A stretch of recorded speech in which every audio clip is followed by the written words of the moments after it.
உண்மையாவே உன்னால நகர முடியல போல இருக்கு. நான் ரொம்ப தாமதமா செயல்பட்டுட்டேன். நீ ஷாரக்லோன் இல்லைங்கிறதும் எனக்கு தெரியும். இந்த முறை நிச்சயமா நீ சாக போறேன்னு எனக்கு தெரியும். உன் கதை முடிஞ்சது. இருந்தாலும் என்னோட பாதுகாப்புக்காக நான் கொஞ்சம் விலகி நினைக்கிறேன், சரியா?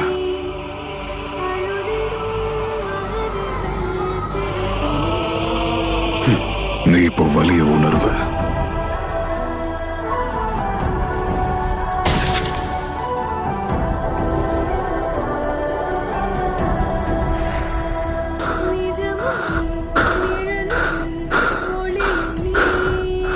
அவ்வளவுதான், என்னோட ஆட்டம் இதோட முடிஞ்சு போ.